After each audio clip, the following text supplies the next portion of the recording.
97.9 105.5 KISS FM. It's Listen, it's Liz, and we are learning lupus with Masonic Medical Research Institute all month long. And the second annual Lupus Walk is this Saturday at Masonic Care Community Campus, and we are so excited. We've been gearing up for it, the second annual. And on the phone lines and also in studio, I've got some big, very important people doing some really big things. And I'm excited to introduce you all to Dr. Samantha Le Sommer from MMRI. Good morning. Hi. Hi. And then on the phone lines, I've got the president and CEO of Lupus and Allied Diseases Association, Inc. Kathleen, how are you today? Perfect. Nice. Thank you very much. Kathleen Arntsen. Let's start, I guess, at the beginning. Kathleen, when it comes to lupus, this Lupus and Allied Diseases Association, Inc. that you've created, how did this all get started, and how did you find out about MMRI?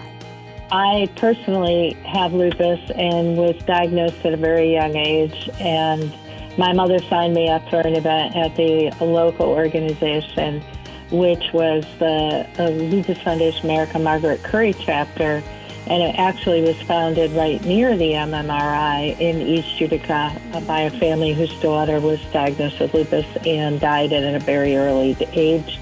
And they started the organization for other families to come together for support, counseling, so they didn't feel alone, understand research and the signs and symptoms of the disease. By the time I got involved, it was a strong little organization and part of a national network.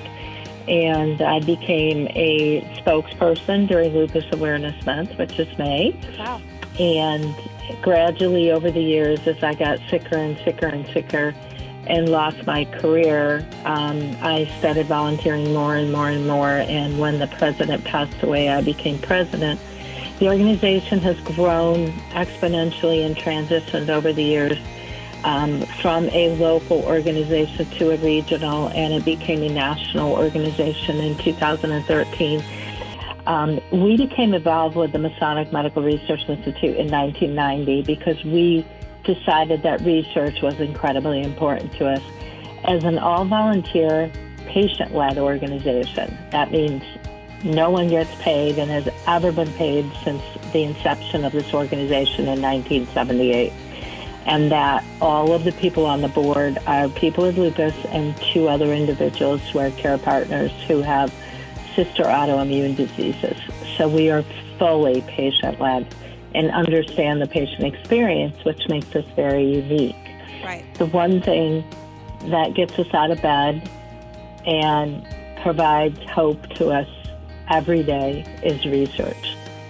It is an incredibly debilitating disease that can impact every part of the body. And some people are very seriously ill and other people are mildly ill. It waxes and wanes. We call it flares. It's very unpredictable. So you don't know what the future's going to bring. And it strikes you down in the prime of your life. It steals your hopes, your dreams, and your future. So getting on the right treatment, getting the right diagnosis, and research. Yeah. Research is incredibly important to all of us. When we became national and decided to step up our game, we started investing in national research programs that were peer-reviewed. And then a couple of years ago, I happened to read a newspaper article about the Masonic Institute then doing research in lupus again. I reached out to the Institute, and she called me back. And it's just become this tremendous partnership and collaboration from that point forth.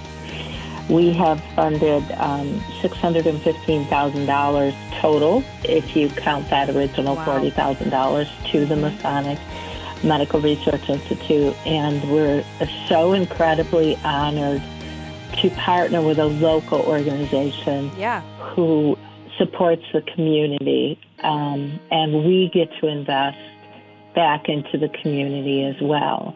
Hope that there's going to be better therapies and that the next generation of people with lupus can live out their dreams, achieve their goals of education, career, and motherhood. Right. And that it will just be a chronic disease and not this horrible, progressively, possibly deadly disease at that point. Right. So. Which is why this walk that's happening this Saturday is going to be so fantastic, to be able to come together as a community. And it's teams supporting teams. It's those who have lupus, their loved ones that are there to support them. And I think for you guys, you're funding these huge projects that lupus is happening. I have been bragging to everyone I know that the research is happening right here in Central New York. People don't necessarily realize that. And Dr. Tam, how does it feel to know that these projects that you're doing could mean it's much more on a larger scale? Yeah, it's very easy as a scientist. We sit in a lab, all day, every day. You can lose sight that the work you do matters. Right. And I think it's one of the things I adore about our partnership with LADA is that it's patient-led. Several times a year I get to meet the patients that I'm essentially working for and talk to them. But it was also a nice moment of support for me. So lupus runs in my family as well. I've seen the women in my family suffer from it. I have a different autoimmune condition, and it's very lonely when you're sick. Right. It's a very isolating thing, especially when you move continents and you're unwell. So it's one of those things where, for me, the work we do in the research here is not an academic affair for me, it's personal. Yeah. It's like I walk in every day, look at my science, and I'm like, I'm going to get you. Yeah, you're going to do this. And I love that. Ladies, thank you so much. I mean, this is such a huge thing. I'm so lucky to be a part of it. And knowing that this Saturday we're going to get together, all the funds raised will go to the MMRI research programs that are happening. And if you are listening and you want to be a part of it, there's still time to come down and do so. But thank you both for what you're doing and getting the messages out there and doing the research. I mean, it's very inspiring and very impressive. And I'm just very thankful to be able to have been able to talk to both of you.